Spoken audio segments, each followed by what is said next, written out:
Dear colleagues, we continue our working day at Ukraine Crisis Media Center, and the floor is given to the Ministry of Defense spokesman on ATO-related issues, Colonel Andriy Lysenko.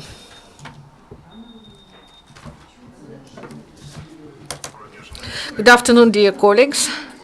We start with good news. During the last 24 hours, in the result of the military actions, no Ukrainian serviceman was killed or wounded. And now, about the areas.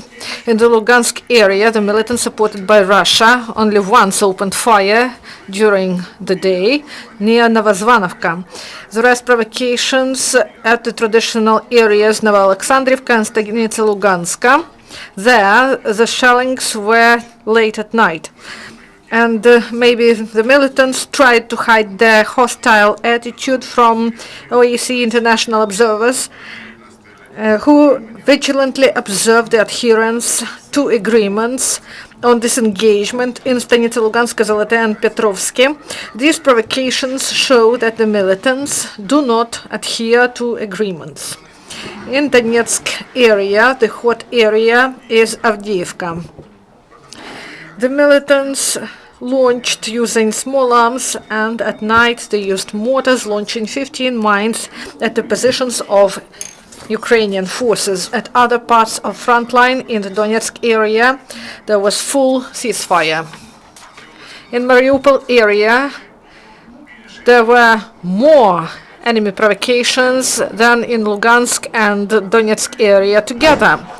The enemy violated ceasefire 23 times, starting from Marienka to Shirokina, including Talakilovka, Pavlopol and Vodene. The militants used small arms, and twice they used the weaponry of APCs near Talakivka and near Shirokina.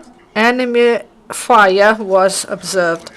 Also, according to the chief military intelligence, Russia brought supplies to Kuteynikova-Amroilsky region of Donetsk Oblast.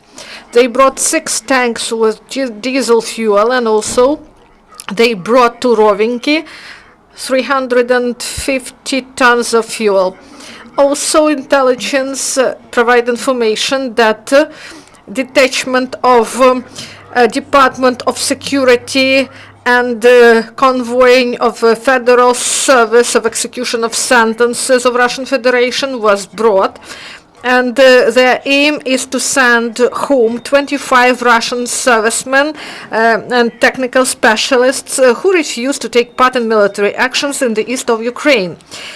Their responsibility is to check each serviceman whether he took part in military actions in order to hide this information from the world community.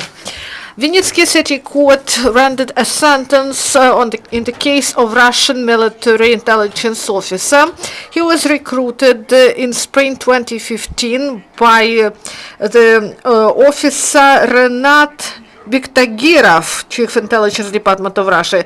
The offender gathered information about deployment of movement of Ukrainian armed forces units, and now he is sentenced to 14 years in jail. Police in Donetsk stopped attempt to bring 8 hand grenades to Dnipro city. The perpetrator tried to use messenger service to send grenade. The police officers seized the explosives and prevented threat to peaceful residents' life.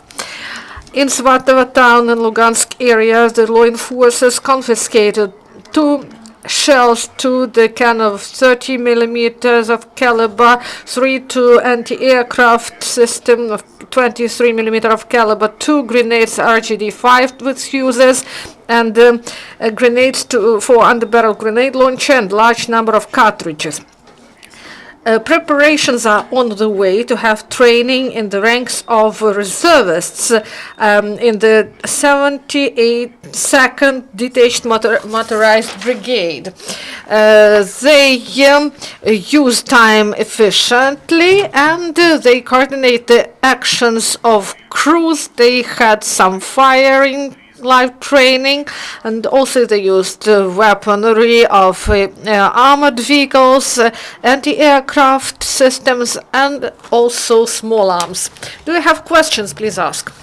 If there are no questions, so this is the end of press conference. Thank you. Шановні колеги, наступне. Dear colleagues, our next event is at 1 p.m.